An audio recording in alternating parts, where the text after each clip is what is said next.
14 na mga dahilan bakit hindi ka pinapansin ng tao.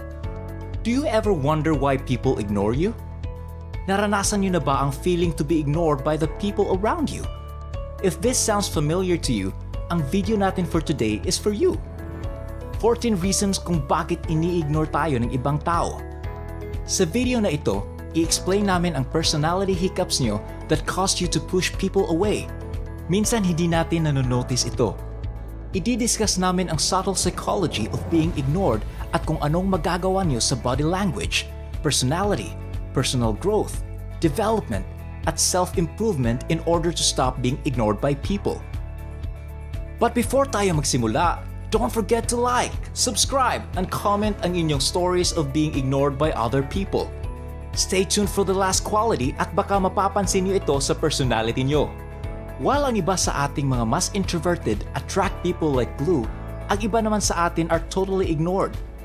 Pero humans, like us, ay mga social creatures. Kahit na kinukonsider mo ang sarili mo as a loner, kailangan din tayo mag-communicate with a fairly large number of people every day, and dapat pagbutihin natin so we can get people to like us. Pero minsan talaga, some people ay may ayaw lang sa atin with no rhyme or reason. Subalit may iba't iba tayong sitwasyon, possible din na there are good reasons kung bakit ina-avoid tayo ng ibang tao. Ito ang top 14 most common reasons kung bakit. Number 1, you don't listen to others. Truth be told, wala nang mas nakakainis than a person who always talk about sa kanilang sarili. Baka mapapansin niyo ito sa mga friends yung may narcissistic tendencies, pero more often than not, ginagawa natin ito most of the time pero we don't notice it. Minsan hindi nga tayo nag-i-effort to hear out kung anong sinasabi ng iba. Kailangan natin i-consider as an option ang closing our mouth at makinig na lang sa sinasabi ng iba para mabawasan natin ang number of haters. Number 2, you criticize too much. The fact is, kapatid, walang nagkakagusto sa mga tao na ang only thing they know is kung paano i-criticize ang ginagawa ng iba. Especially obvious ito sa mga tao may tinatagong insecurity likod sa kanilang ulo. All they do is mag-criticize sa iyong pananamit, hairstyle, taste in music, o kaya ang work na ginagawa mo without even giving constructive criticism kung paano kaya mag-improve. Minsan kailangan natin i-accept na some things should remain silent and dapat natin i-allow ang mga ibang tao to enjoy things that make them happy. Number 3, boasting o pagyayabang. Siguro ang karamihan sa atin ay gustong-gusto talaga mag-hype up sa sarili nating achievements. Halimbawa, if nanalo tayo sa contest, if tayo ang may pinakamataas na score, o kaya if successful ang negosyo natin at nakabili tayo ng bagong kotse o bahay tapos ipopost natin sa social media. Tandaan nyo, it's okay to be proud sa mga bagay na na-earn mo through your hard work, pero ang sobrang pagyayabang without limits ay baka magbibigay ng completely different and wrong na impression about sa iyo, especially if ang nakikita sa post mo is insecure at madaling mainggit. If hindi natin gusto ma-ignore, kailangan natin i-consider ang feelings ng iba to an extent. Also, if we act na parang mas superior tayo sa ating mga peers, baka makakagather tayo ng more enemies than friends. Number 4, you are dishonest. Kapag nag-uusap tayo about someone who is a great friend, we usually mean na ang person na yun ay isang genuine at honest na individual. I-evaluate natin ang ating sarili. Are we honest with people? Madalas ba tayong magsinungaling sa iba to get what we want? If mapapansin natin ito sa ating personality, then it's no wonder kung bakit ini-ignore tayo ng ibang tao. Ang karamihan sa mga tao na may social problems are those who behave badly, mga dishonest people, liars, at mga know-it-all types na mga tao. Kailangan natin i-address ang root cause ng issue para malaman natin ang real reason kung bakit ini-ignore tayo ng iba. Number 5, you're too needy. Ang lahat naman sa ating struggle with insecurity at one point or another sa buhay natin, pero dapat natin tandaan is that we should never let our insecurity get the better of us, tapos sobrang inconvenient natin sa ibang mga tao when they try to deal with us. Ang sobrang insecure natin can lead us to come off as clingy at dependent to the point na hindi na talaga gusto ng ibang tao to hang out with us. Ang needy na tao seeks to be reassured sa kanilang self-worth so often na nakakainis na sa mga people around them. And being around sa mga people na ganito feels more like a burden o kaya a chore rather than enjoyable company. Number 6, you're too negative. Palagi na lang ba kayong nagrireklamo sa inyong kaibigan tungkol sa mga bagay that goes wrong in your life? Ina-unload mo ba ang lahat ng troubles mo sa tuwing magkikita kayo? If yes ang sagot nyo sa mga tanong na yan, then you should be careful. Malamang pinupush away natin sila with our constant negativity. Wala namang mag-a-argue na ang mental illness ay real at serious na issue. And if nagsastruggle kayo with mental illness, dapat kayo maghanap ng professional help instead of ginagawang emotional punching bag ang mga kaibigan mo. Even though serious ito na issue, sadyang merong mga ibang tao who might find it hard relating sa iyo and making an emotional connection when palagi na lang kayong negative. It's best na maghanap ng professional help first before tayo mag-pursue ng any kind of serious relationship. Number 7, you're too self-centered. Another reason na kung bakit ini-ignore tayo ng ibang tao is that maybe masyado tayong self-centered.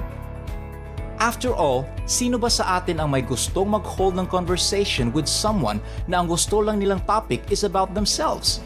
Sino ba sa atin ang gustong makipag-ugnayan sa tao na ang soul care nila is about their own wants at needs? If sobrang caught up na tayo sa sarili nating thoughts, feelings, at ideas, baka we fail to show interest sa mga thoughts at ideas ng ibang tao. That way, nobody would ever want to be with you. Number 8, you're too mean. Sadyang mahirap talaga para sa atin na mag-realize when we go too far and kapag nakasakit tayo ng feeling ng iba. Instead, it is only kapag umalis na sila sa ating life when napapansin natin lahat ng terrible things na nagawa natin sa kanila. May tendency ba kayo to make jokes about friends and tease them about things na alam mong magti-trigger sa kanilang insecurity? Palagi mo na lang ba pinupoint out ang kanilang mali at tumatawa kayo at their expense?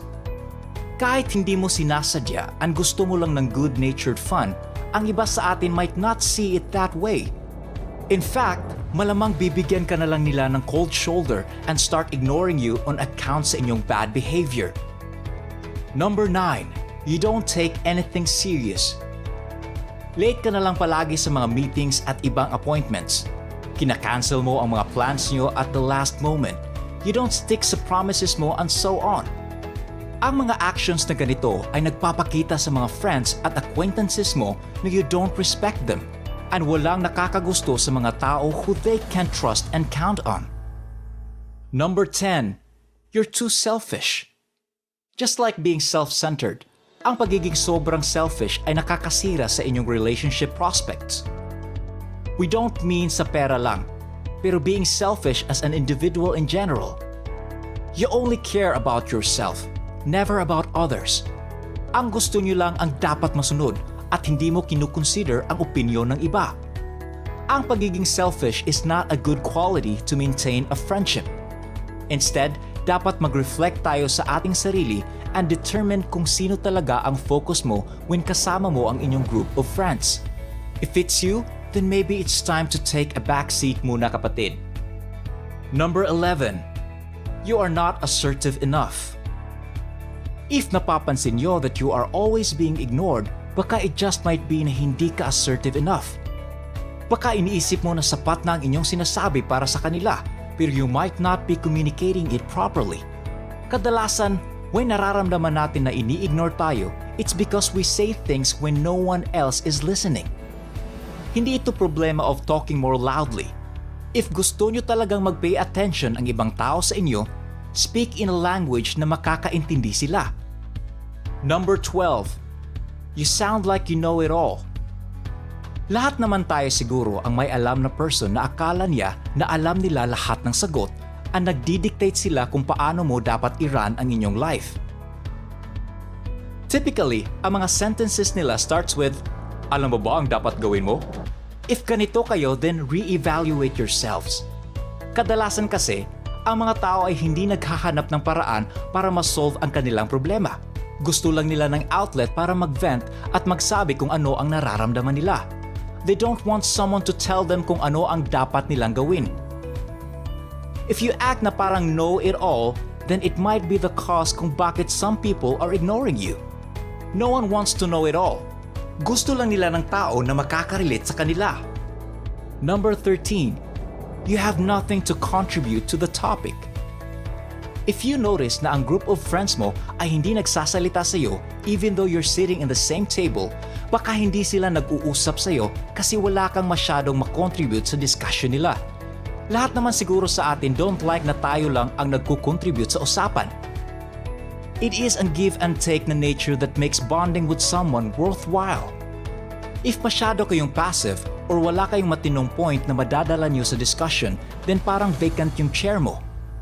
If mapapansin mo na ganito ang nangyayari, speak up, say what's on your mind. Otherwise, hindi ka talagang nabubuhay.